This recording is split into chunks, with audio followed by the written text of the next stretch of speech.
예, 오늘 말씀은 로마서 3장 1절부터 18절 말씀인데 굉장히 긴 구절이기 때문에 앞절과 뒷절만 읽겠습니다. 그런즉 유대인의 나음이 무엇이며 할례의 유익이 무엇이냐 범사에 많으니 우선은 그들이 하나님의 말씀을 맡았음입니다. 마지막 절 16부터 18절까지입니다. 파멸과 고생이 그 길에 있어 평강의 길을 알지 못하였고 그들의 눈앞에 하나님을 두려움이 없느니라 함과 같으니라. 아멘. 자, 오늘 이 긴 말씀인데 이 말씀의 주제를 제가 이렇게 정했습니다. 하나님은 모든 인간에게 이것을 선언하셨다. 하나님은 믿는 자에게나 불신자에게나 모두 인간들에게 다음과 같은 선언을 하셨는데 어떤 걸 선언하셨는지 오늘 말씀을 통해서 함께 살펴봅시다. 자, 이 로마서는 복음이 무엇인지 설명하기 위해서 1장부터 8장까지 모든 인간은 부패하고 타락한 죄인임을 끊임없이 제기하고 있는데 왜 그럴까요? 그리고 로마서는 하나님을 가장 잘 믿는다고 자부하는 유대인들에게 바로 너네들이야말로 진짜 사악하고 교만한 죄인이다 라고 왜 강조할까요? 그 이유는 결국 하나님의 사랑 때문이에요. 그들이 자신의 정체성을 모르고 오히려 자신은 의롭다, 선민이다, 구원받았다 라고 여기게 되면, 즉 자신의 죄성을 깨닫지 못하면 그 죄에서 벗어나지 못하고 영원한 멸망을 받기 때문에 그런 거예요. 이것은 곧 오늘날 교회에 열심히 다니는 교인들과 사역자들에게도 적용되는 말씀이기도 합니다. 하나님은 끊임없이 모든 인간들에게, 신자나 불신자들인지 어쨌든 모든 인간들에게 너네는 부패하고 타락한 마음으로 물마신같이 범죄하고 있다. 그래서 너네들은 영원한 멸망이다. 특히 나를 열심히 믿는다고 하는 신자들은 이제부터 육신의 소욕을 따르지 말고 성령을 따라 거룩함을 이루라 라고 말씀하시는데, 유대인들과 오늘날 사역자들과 교인들은 전혀 반대인 거야. 뭐라 그러냐면 우리는 선민입니다. 창세전에 선택을 받았습니다. 우리는 이미 구원을 받았습니다. 그렇기 때문에 우리는 의롭습니다. 우리는 매주 교회 나가고 헌금 잘하고 설교도 듣고 기도와 구제와 봉사도 합니다 라고 하면서 하나님의 의를 무시하고 자신의 의만 세우려고 열심히 하고 있단 말이에요. 그러나 하나님은 로마서에서 계속 모든 인간은 부패한 죄인임을 지적하는 거예요. 그래서 로마서 1장에서는 인간의 죄를 4가지로 설명하고 그 죄에 대한 하나님의 진노와 심판이 있음을 경고했단 말이에요. 그런데 당시에 유대인들은 율법과 할례를 받았기 때문에 이방인들은 죄인이지만 자신들은 의롭다고 착각하고 있었고, 그래서 이방인들을 막 판단하고 정죄했어요. 하나님은 이와 같은 유대인들 역시 영원한 형벌에 해당한다고 로마서 2장에서 경고하셨어요. 그런데 이런 악함과 교만함은요, 오늘날 사역자들과 교인들에게도 해당이 돼요. 그러니까 이 자신들은 이런 거죠. 자신들은 여전히 육신의 정욕과 탐심을 가지고 육신대로 살고 있으면서 자신들은 이미 하나님을 믿고 또 구원을 받았기 때문에, 또는 창세전에 이미 선택을 받았기 때문에 죄와 상관없이 의롭다고 믿고 있어요. 하나님은 구원을 받아서 의롭다고 여기는 유대인들과 그리고 사역자들과 교인들에게 심판이 있음을 경고하시고 그들이 회개하여 돌아오기를 참고 기다리셔요. 하나님은요, 이방인들에게는 양심을, 그리고 유대인들에게는 율법을 주심으로 죄를 깨닫게 했지만 유대인들은 오히려 하나님이 자신들에 대해서 특별히 사랑으로 착각해가지고 선민의 자부심만 키워왔어요. 바울은 그들에게 율법을 주신 목적이 그것을 지킴으로 어려움을 얻게 한 것이 아니라 율법으로 인간의 죄를 적발하고 지적해서 자신들의 죄인이라는 사실을 깨닫게 하기 위해서 주셨다라고 계속 로마서를 통해서 강조하고 있어요. 또한 하나님이 유대인들에게 할례의 법을 주셨는데 그 이유는 자신이 얼마나 부패한 죄인임을 깨닫게 해서 마음의 할례를 받도록 하기 위해서 그렇게 한 거라요. 이 성경에서의 할례는 죽음을 의미하는 거예요. 할례는 뭐요? 나는 죽는다, 죽었다 이런 걸 의미하는 거예요. 따라서 마음의 할례는 부패한 마음이 죽는 거예요. 나 옛사람, 자, 육신의 정욕과 탐심이 죽는 거예요. 그러니까 할례는 육체의 겉의 표피가 아니라 마음의 표피를 베어 잘라내는 것이라고 말하는 것인데 그 의미는 바로 부패하고 타락한 자아를 죽이라는 거예요. 마음의 할례를 하는 사람, 즉 옛사람을 날마다 십자가에 못 박아 죽이는 유대인이 진짜 유대인이라고 말씀하고 있어요. 그런데 유대인들은 이것들로 인해서 자신들은 하나님의 언약의 백성이고 구원받은 백성이고 하나님의 섭리라는 잘못된 오해의 특권의식을 가지고 있었어요. 자, 그 부분을 제가 한번 너무 중요하기 때문에 지난 시간에 했지만 제가 같이 화면에 보면서 보겠습니다. 자, 로마서 2장 29절이에요. 오직 이면적 유대인이 유대인이며 할례는 마음에 할지니 영에 있고 율법 조문에 있지 아니한 것이라. 그 칭찬이 사람에게서가 아니요 다만 하나님에게서니라. 자, 이 말씀을 헬라 원문으로 직역하면 이런 거예요. 그러나 성령의 도우심으로 마음의 죽음을 경험하는 그들이 진정한 영적 유대인이다. 이 마음은 그죠? 옛자하고 육신의 정욕과 탐심이에요. 자, 이거를 좀 더 쉽게 설명한 것이 쉬운 성경, 현대의 성경이에요. 여기 뭐라 하냐면 참 유대인이란 그 마음이 하나님과 올바른 관계에 놓여 있는 사람입니다. 하나님께서는 표면적으로 할례를 받아 몸의 일부를 잘라낸 사람을 찾으시는 것이 아니라 마음과 생각이 완전히 변화된 사람을 찾으십니다. 또한 그의 생활이 변화된 사람이야말로 비록 사람들에게는 칭찬을 받지 못한다 해도 하나님의 칭찬을 받게 됩니다. 이렇게 한 거예요. 결국 할례는 육체의 포피를 제거하는 것이 아니라 마음을 칼로 베라는 거예요. 이 마음을 칼로 베어낸다는 것은 나의 부패한 자아를 죽이라는 거예요.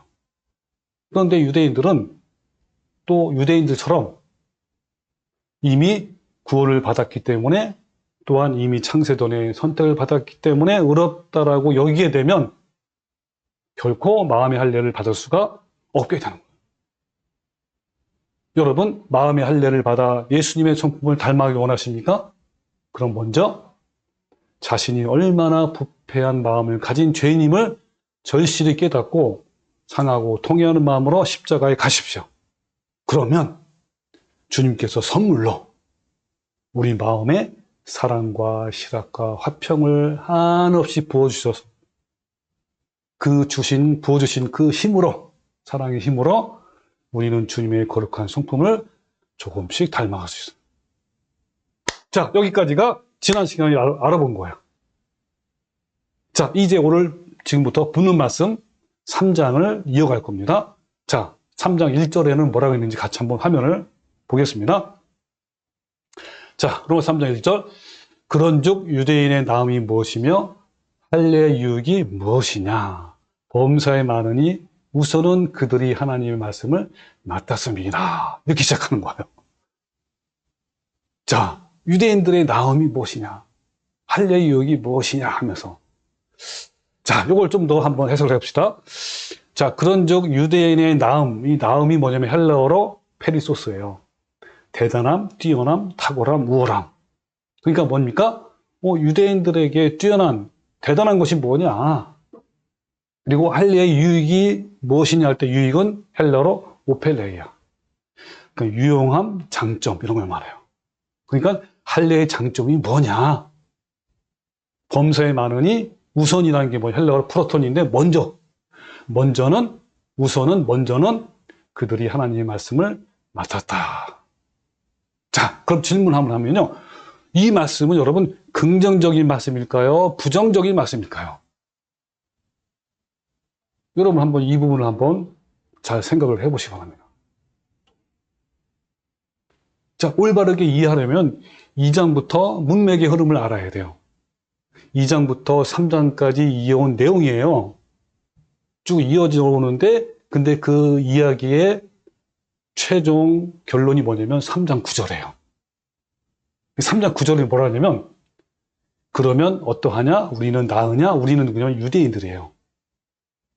나으냐? 결코 아니라. 유대인이나 헬라인이나 다 죄 아래에 있다고 우리가 이미 선언하였다. 그런 거예요. 그러니까 뭡니까? 모든 인간은 죄인이다. 라고 이미 선언했다. 이게 1장부터 2장, 3장 결론이에요. 근데 바울은 로마서 3장, 9장의 결론, 즉 모든 인간은 죄인이다라는 것을 말하기 위해서 먼저 2장에서부터 유대인들이 자신들의 의의 근거로 여기는 할례 율법에 대해서 말하고 있어요. 그러니까 유대인들은 율법과 할례를 지킴으로 자신들이 의롭다라고 생각하고 자부심이 크잖아요. 이들은 자신들이 대단한 민족이라고 계속 주장하고 있다는 말이에요. 이런 상황에서 3장 1절이 이어지는 거예요. 그러니까 뭐요? 3장 1절에서 뭐라 하냐면 유대인의 나음이 뛰어남이 무엇이냐? 할례의 유익, 장점이 무엇이냐? 우선 먼저는 그들이 하나님의 말씀을 맡았다 그랬잖아요.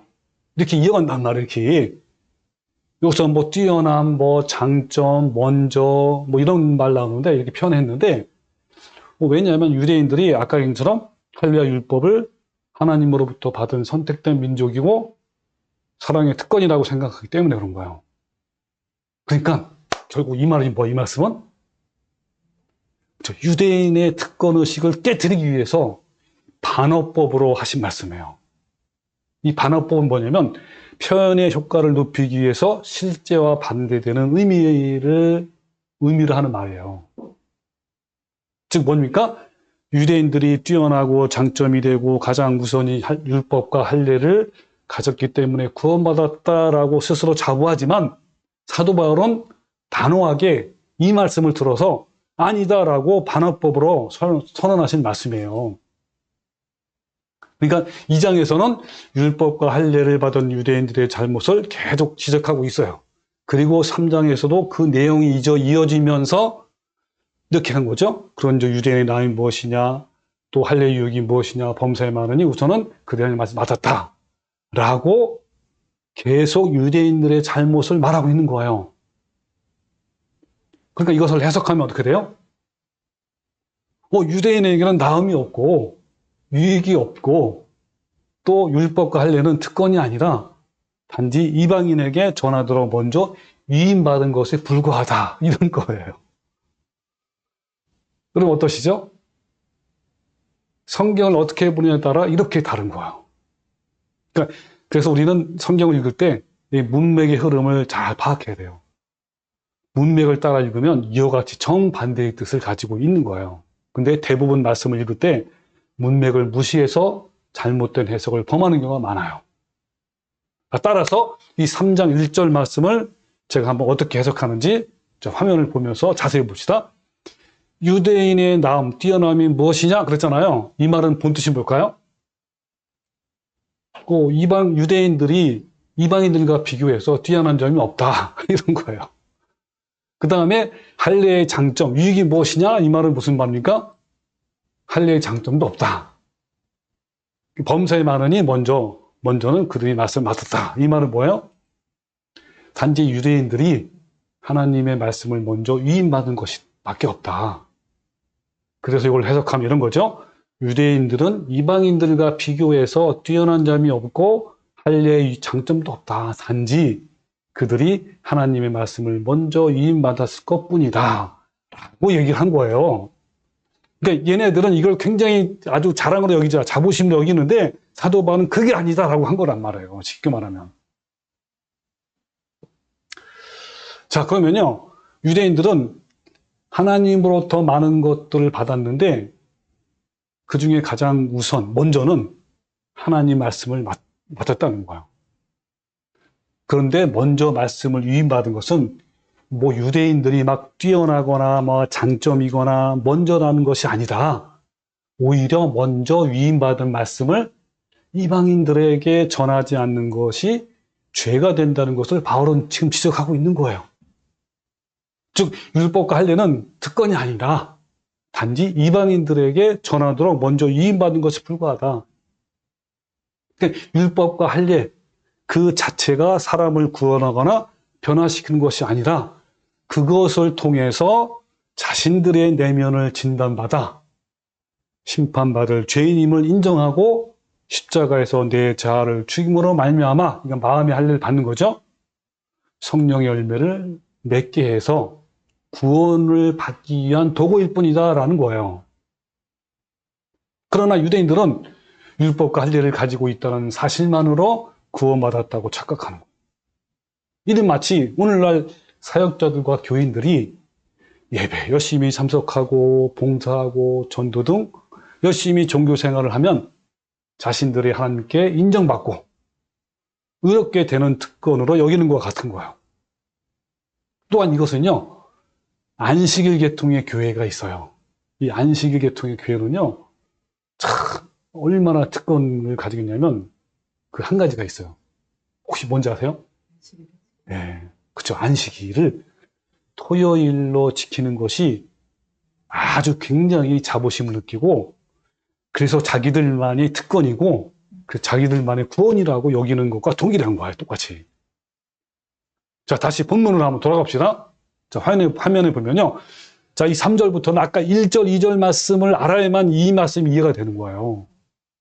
자, 3절은 자, 이렇게 이제 사도 바울이 또 강력하게 또 하신 말씀이에요. 자, 어떤 자들이 믿지 아니하면 어찌하리요? 그 믿지 아니함이 하나님의 미쁘심을 패하겠느냐? 하나님의 신실하심을 패하겠느냐, 그죠? 그러니까 어떤 사람이 안 믿어, 안 믿으면 안 믿을수록 하나님의 미쁘심을 신실하심이 없어지겠느냐? 그런 거 아닙니까? 그럴 수 없다. 스스로도 그럴 수 없다 하잖아요, 또. 그러면서 사람은 다 거짓되되 오직 하나님은 참되시다 할지어다. 기록된 바, 구약에 있는 말씀 가지고 하신 말씀이에요. 자, 주께서 주의 말씀에 의롭다함을 얻으시고 판단받으실 때에 이기려 하심이라 함과 같으니라. 그러나 우리는 뭐냐면 유대인들을 말하는 거야. 우리의 불의가, 우리의 막 죄를 짓고 막 그잖아요. 하나님을 이렇게 막 불신하잖아요. 이런 우리의 불의가 하나님의 의를 드러나게 하면 무슨 말 하리요? 내가 사람의 말대로 말하는 대로 말하노니 진노를 내리시는 하나님은 불의하시냐? 결코 그렇지 아니하니라 한단 말이에요. 만일 그리하면 하나님께서 어찌 세상을 심판하리요? 심판을 못한다 이 말이죠. 여러분 여기 화법이 어떻죠 지금? 계속 뭐 어찌하리요? 패하겠느냐? 그럴 수 없다 막 그러잖아요. 무슨 말 하리요? 또 하나님이 불의하시냐? 그렇지 않다. 뭐 심판하시리요? 이런 식으로 나가잖아요. 막 서로 반박도 하고 막 질문도 하고 그렇지 않다 막 하면서 열띤 토론 같은 거 그런 거 있지 않아요? 네. 자, 그러면 봅시다. 그러나 그의 거짓말로 하나님의 참되심이 더 풍성하여 그의 영광이 되었다면 어찌 내가 죄인처럼 심판을 받으리요? 아니라는 거죠. 그죠? 또는 그러면 선을 이루기 위하여 악을 행하자 하지 않겠느냐? 그죠? 막 선을 이루기 위해서 하나님의 선을 드러내기 위해서 막 죄를 짓지 않겠느냐 이런 거죠. 그러면서 어떤 이들이 이렇게 비방하여 우리가 이런 말을 한다고 하니 그들은 정죄받는 것이 마땅하다 했단 말이에요. 자, 이 말씀은 도대체 무슨 말씀이죠? 왜 이렇게 말씀할까요? 자, 보면요. 아까 얘기했죠? 아까 바로 앞절 1절, 2절에서 이렇게 했단 말이에요. 유대인들은 이방인들과 비교해서 뛰어난 점은 없고 할례의 장점도 없다. 그냥 단지 그들이 하나님의 말씀을 먼저 위임받은 것뿐이다. 라고 했잖아요. 근데 이 말은요. 당시 유대인들에게 크게 반발과 격분을 일으키는 주장이란 말이에요. 이들은 이걸 가장 크게 자부심으로 여겼고 자랑으로 여겼는데 그게 아니라고 하니까 뭐 얼마나 크게 반발하고 격분을 했을까요? 그래서 이 3장 8절은요. 이에 대한 유대인들의 예상되는 질문들 그리고 그 질문에 대해 바울이 답변을 하면서 유대인의 잘못된 생각을 강하게 지적하시는 말씀이에요. 그러니까 이 바울이 막 격분한 유대인들의 입장에 서서 유추한 질문들, 그 질문들을 바울이 답변한 거란 말이에요. 반박한 반박. 그러니까 3장 1, 2절에 대해서 예상되는 반박성의 질문과 이에 대한 바울의 답변이란 말이에요. 자, 좀 더 자세히 보면 이런 거죠. 자, 첫 번째, 예상되는 유대인들의 반박성 질문이 이런 거란 말이에요. 만약 할례와 율법이 죄인을 의인으로 만들지 못한다는 바울의 말이 옳다면 하나님은 실패하셨다. 왜냐하면 하나님은 이스라엘과 언약을 세우시면서 그 언약을 이루기 위한 증표로 할례와 율법을 주셨기 때문이다. 그런데 그 할례와 율법으로도 의인이 되지 못한다면 결국 하나님은 실패한 것이 아닌가? 얼마든지 이렇게 유대인들이 반박할 수 있단 말이에요. 자, 이에 대해서 바울이 답변이 3절, 4절이에요. 그 3절, 4절을 제가 해석으로 한번 읽어드리겠습니다. 할례와 율법은 단지 죄를 깨닫게 하고 심판받을 죄인이라는 것을 알게 하기 위해서 주신 것이라. 그런데 유대인들은 할례와 율법을 지켜서 의를 이루지도 못하면서도 단지 하나님이 특권으로 할례와 율법을 주셔서 가지고 있다는 이유만으로 자신들은 구원받은 백성이라고 자부심을 가지는 것은 바로 무지한 착각이다. 따라서 할례와 율법으로는 결코 구원함을 받을 수 없다. 인간이 하나님을 대적하는 불신앙에 대한 책임은 신실하지 못한 인간에게 있는 것이지 신실하신 하나님과는 아무 상관없으며 그 실패의 책임을 하나님께 전가하는 것은 결코 상상조차 할 수 없다. 또한 신앙의 실패는 인간이 사악하고 속이는 자들이기 때문이고 하나님은 언제나 진실하시며 공의로우시며 인간의 판단을 초월하신 분이다. 라고 이렇게 사도 바울이 반박하면서 답변한 거예요.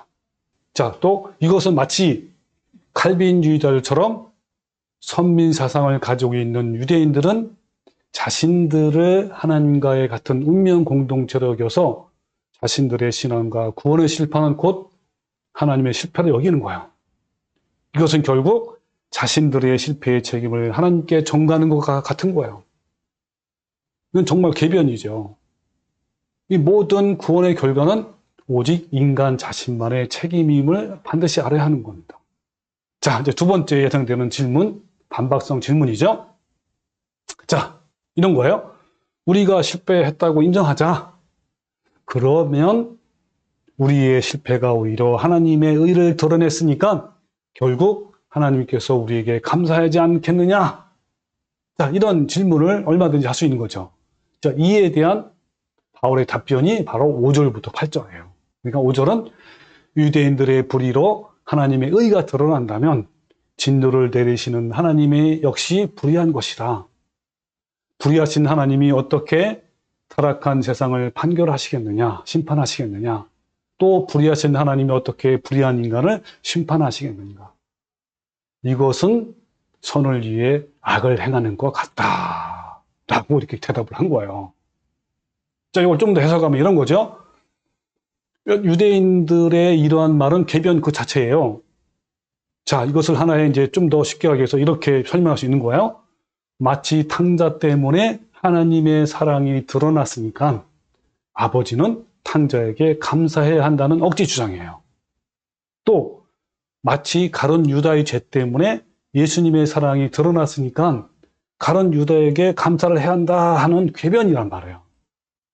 이에 대해서 바울은 단호하게 탕자의 범죄는 아버지를 위한 것이 아니고 또 가룟 유다의 범죄도 하나님을 위한 것이 아니므로 결국 인간의 타락은 하나님의 의를 드러내기 위한 것이 아니다라고 강력하게 선포하는 말씀이에요. 바로 누구 책임이다? 인간의 책임이다라는 거예요. 자, 이어서 9절로 이어지는데 아까 말한 대로 이 9절이 바로 뭐라고요? 이 로마서 3장 1절, 8절은 물론이고 로마서 1, 2, 3장 더 나가서 8장까지 결론이기도 한 거예요. 바로 9절 말씀이 뭐냐면 이 말씀이에요. 유대인이나 헬라인이나 다 죄 아래에 있다고 우리가 이미 선언하였다 라고 하는 거예요. 그러니까 모든 인간은 죄인이다 라고 하는 거예요. 누구든요? 신자이든 불신자이든 이방인이든 유대인이든. 그러니까 바울은 이제 결론으로 1장에서 이방인들 그리고 2장 3장에서 하나님을 가장 잘 믿는다고 자부하는 유대인들을 총망라하여 죄인이라고 결론을 내린 거예요. 그래서 모든 인간은 죄인이라는 지적을 가장 듣기 싫어해요. 특히 스스로 의롭다라고 여기는 사람은 죄인이라는 지적을 견디지 못한단 말이에요. 제가 우리 장인 어르신 이야기를 종종 했는데 저희 장인 어르신은 현재 90세를 넘으신 분이시고 아주 전통 유교를 지키신 분으로서 나름대로 정직하게 사신 분이에요. 저희 장인 어른이 가장 듣기 싫어하시는 말씀이 나는 죄인이다 라는 말씀이에요. 왜냐하면 자기 나름대로 정직하게 그리고 남을 위해서 희생하는 삶을 사셨기 때문에 그러신 것 같아요. 그런데 이것보다 더 심각한 문제가 있는 것은 그 열심히 다니고 도덕적이고 윤리적인 사람일수록 죄인이라는 지적이 아주 격렬하게 분노해요. 많은 교인들이 예수님을 만나 죄사함을 받고 예수님을 구주로 고백하고 영접하면 자신은 의롭다고 착각하는 경우가 많아요. 또한 열심히 교회 다니고 또 직분자이고 헌금과 봉사 또 전도를 했기 때문에 자신은 의롭다라고 착각한단 말이에요. 그러니까 여러분 예수님을 처음 구주로 고백하고 믿음으로 죄사함을 받고 구속을 받을 때 지나간 과거 죄를 하나님이 덮어주신 것이지 타락하고 부패한 죄성을 없이 해준 것은 아닌 거예요. 우리는 여전히 우리 마음속 내면에 육신의 정욕과 탐심이 그대로 살아있어요. 나 옛 사람이 그대로 살아있단 말이에요. 지금도 여전히 나의 더러운 죄성은 하나님께 순종하며 따르기를 거부하고 육신의 소욕을 따르게 한단 말이에요. 그래서 갈라디아서 5장 10절에 이런 말씀이 있어요. 육체의 소욕은 성령을 거스리고 또 성령은 육체를 거스리나니 서로 싸운단 말이에요. 이 둘이 서로 대적함으로 너희가 원하는 것을 하지 못하게 한다 했단 말이에요. 우리는 죄사함을 받고 구속을 받기 전에는 이러한 내적 싸움이 없었어요.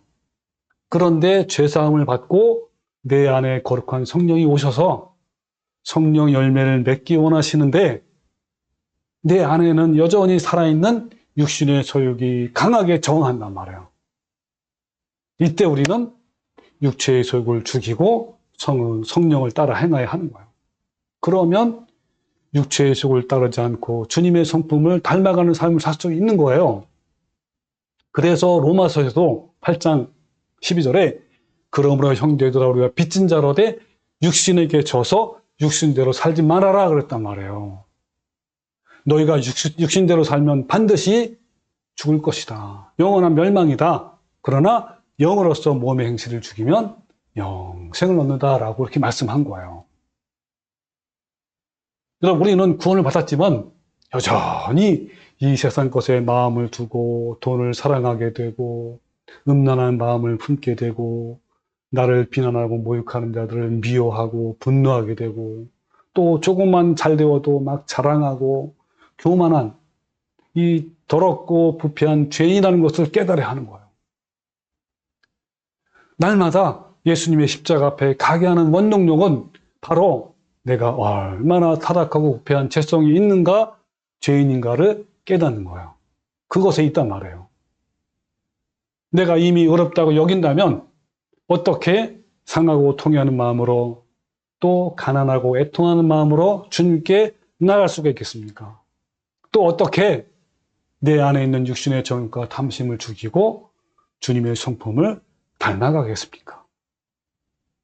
근데요, 자신이 죄인임을 가장 깨닫기 어려운 사람이 바로 사역자들이에요. 목사들, 그 다음에 선교사들, 장로, 권사, 이런. 특히 죽음까지도 불사하면서 독재국가나 동산국가에서 선교하는 선교사들. 대단해요, 아주. 또는 자신의 것을 희생하면서 여러 가지 사역하는 목사님들. 가족까지도 막 희생하면서. 이런 사람들이요, 자신들이 이루어낸 공로와 자부심 때문에 자신의 정체성을 깨닫기가 매우 어려워요. 자, 이제 본문 10절을 보겠습니다. 자, 이 10절부터는요, 이런 거예요. 인간은 좋은 학습과 교육을 통해서 죄의 경중을 달리할 수는 있으나 모든 인간이 죄에 오염되어서 죄인임을 구약 성경을 구체적으로 열거하면서 신랄하게 고발하고 있어요.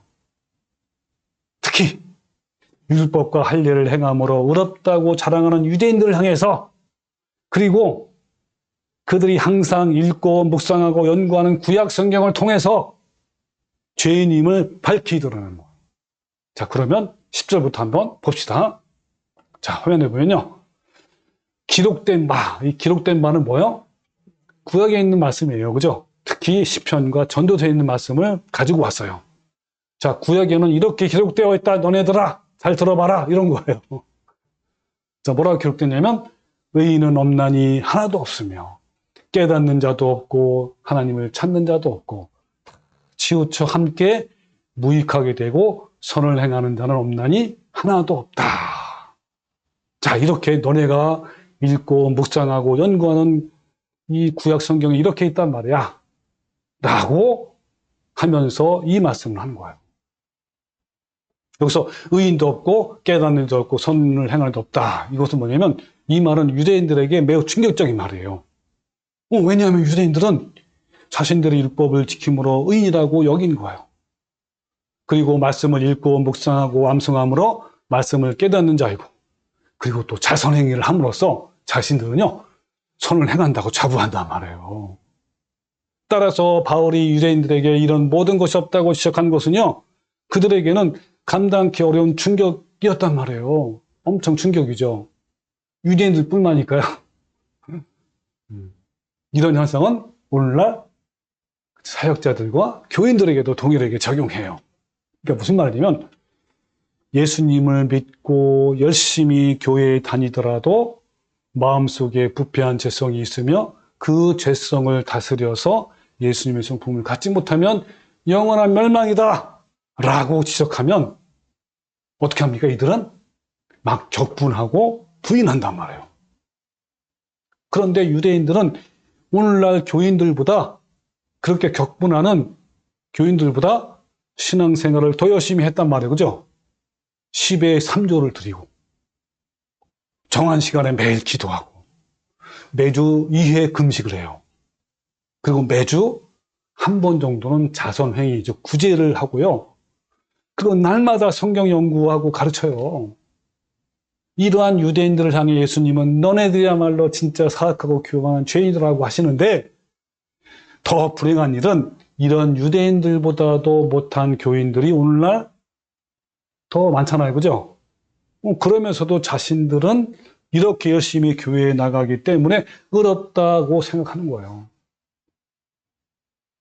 여러분 혹시 내가 예수님을 믿고 죄사함을 받아서, 나는 창세전의 선택과 애정을 받아서, 또 내가 열심히 교회에 나가서 의롭다고 생각하십니까?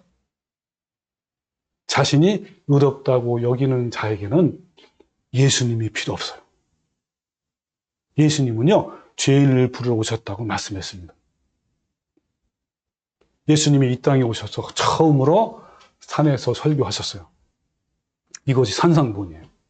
그때 팔복을 말씀하셨는데, 그 팔복을 열어가는 첫 번째 복이 바로 죄 때문에 심령이 파탄된 가난한 사람이에요.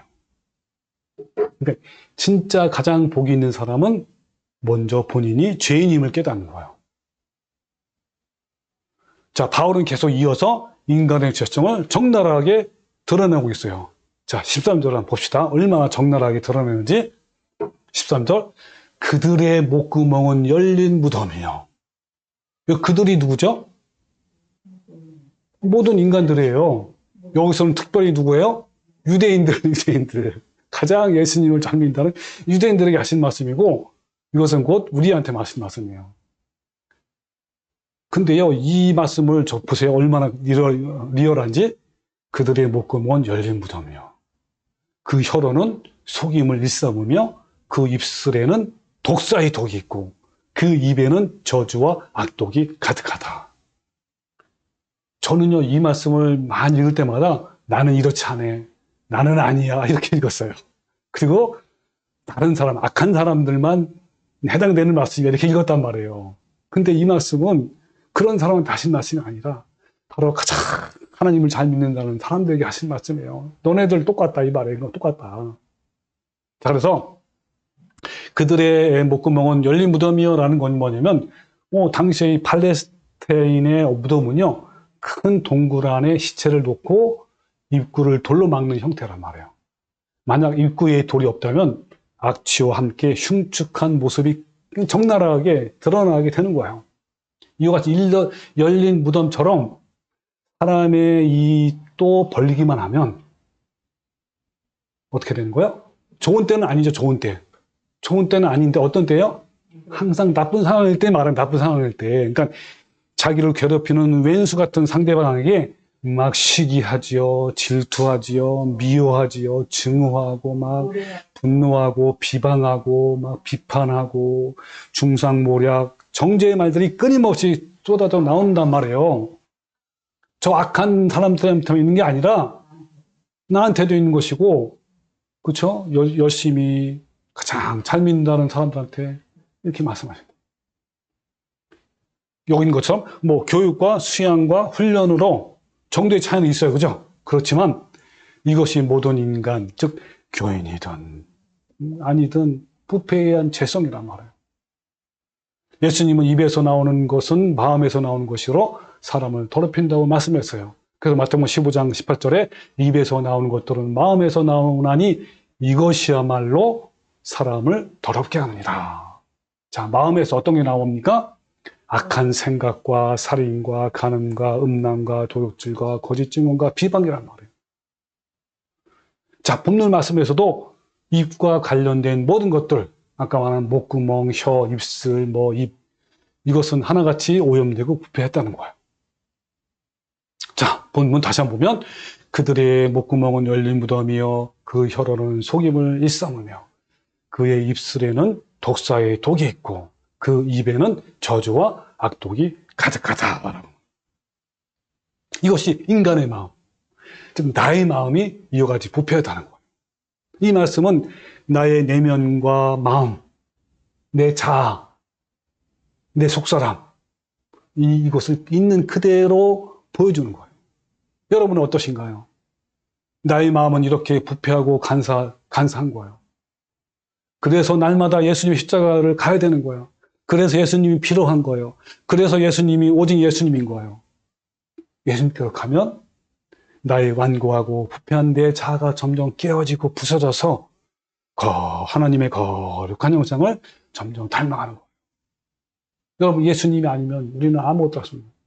예수님이 아니면 우리는요, 하루도 죄와 세상에서 또 육신의 소욕에서 이기는 삶을 살 수가 없는 거예요. 그래서 오직 예수님인 거예요. 상대방에게 무시당하고 모함을 받고 부당한 대우를 받을 때 억울함과 미움과 분노와 좌절한 그 부패한 마음을 누구한테서 어디서 어떻게 해결할 수 있겠습니까? 예, 바로 나를 위해 십자가에 달리셨고 또 부활하셨고 이제는 어때요? 하늘의 우편에서 대제사장으로서 우리를 위해서 항상 간구하시는 바로 예수님밖에 없는 거예요.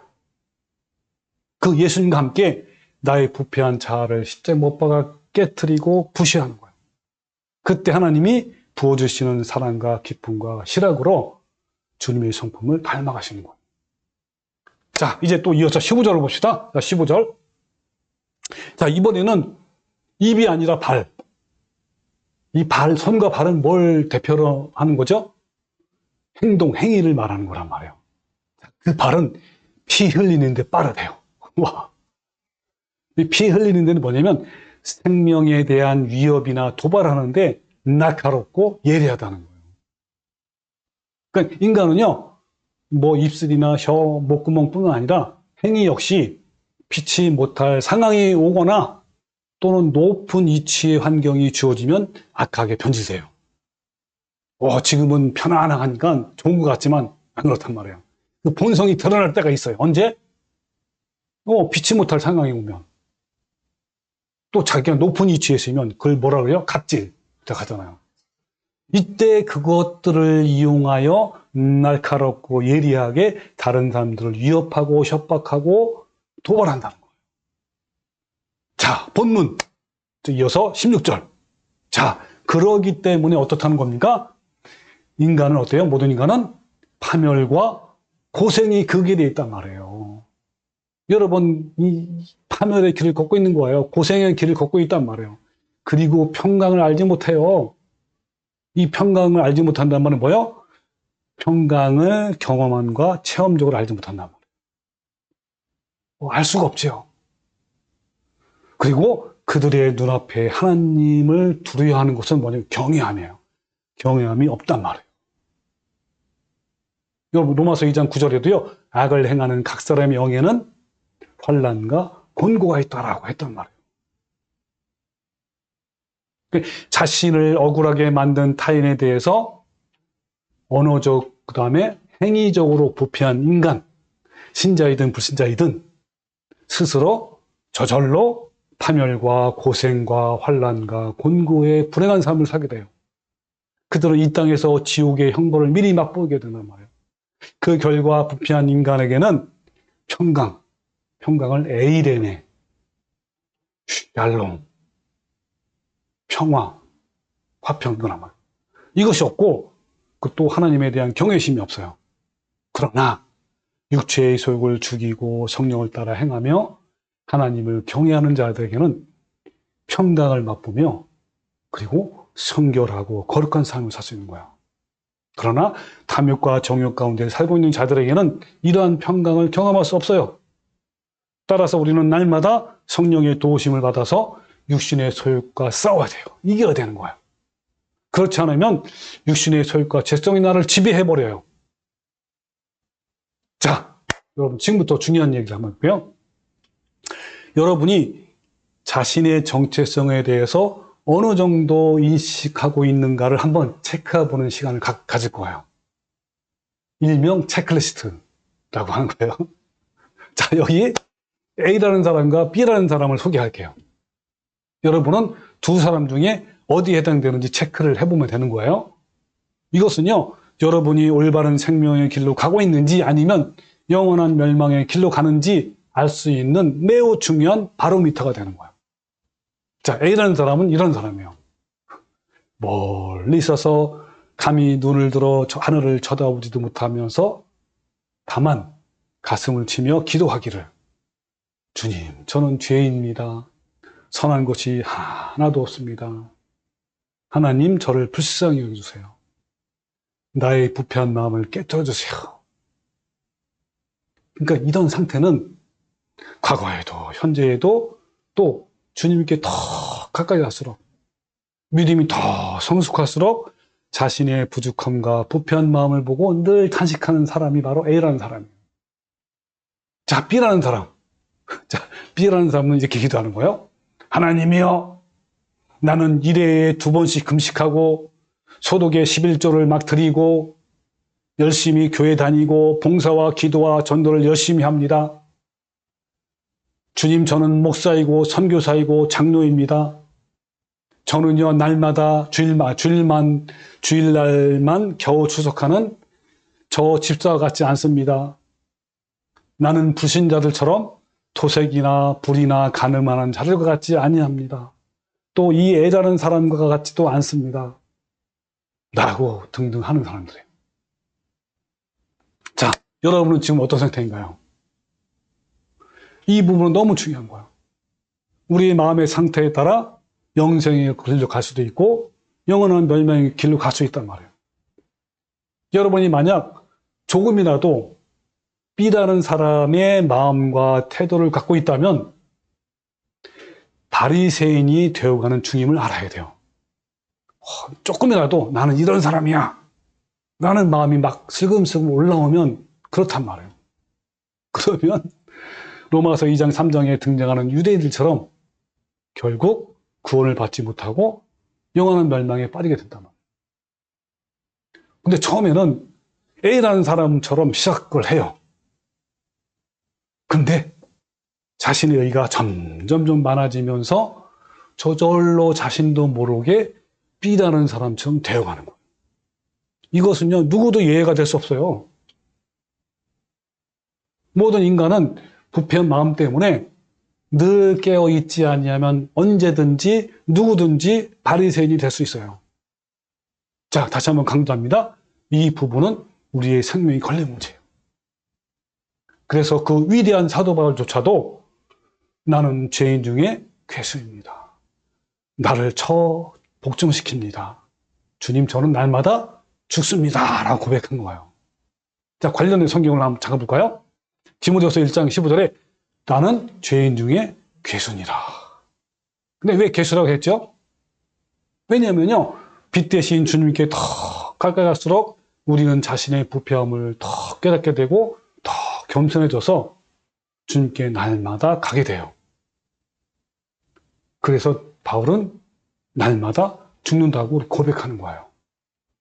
고전 15장 31절 형제들아 내가 그리스도 예수 우리 주 안에서 가진 바 너희에 대한 나의 자랑을 두고 단언하니 난 날마다 죽노라 했고요. 고전 9장 20절에 내가 내 몸을 복죽하게 한단 말이에요. 왜 하냐면 내가 남에게 전파한 후에 자신이 도리어 버림을 당할까 두려워한다라고 한 거예요.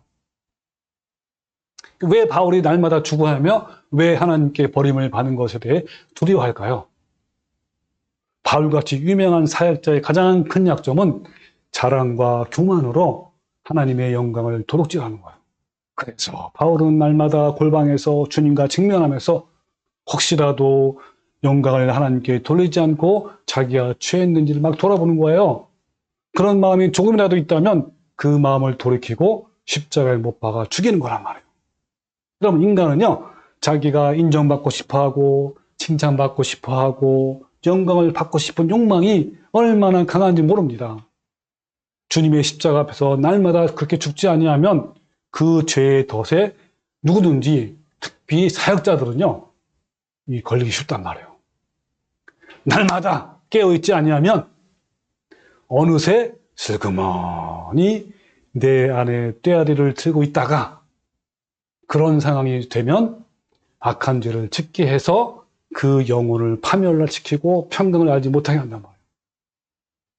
그러면서도 자신은 이미 구원받았기 때문에 이미 선택을 받았기 때문에 교회 열심히 다니기 때문에 또 주일마다 지은 죄에 대해서 참회를 하기 때문에 괜찮을 거야 라고 믿고 있어요. 여러분, 이와 같은 어리석음에 빠져나오시기 바랍니다. 앞으로 계속 로마서를 공부하면서 올바른 진리를 깨닫게 될 거예요. 여러분, 다음 시간에도 기대하십시오. 여러분, 우리 모두 자신의 정체성을 깨닫고 생명으로 인도하는 좁은 길을 가는 성도가 되시기를 주님의 이름으로 축원합니다. 아멘.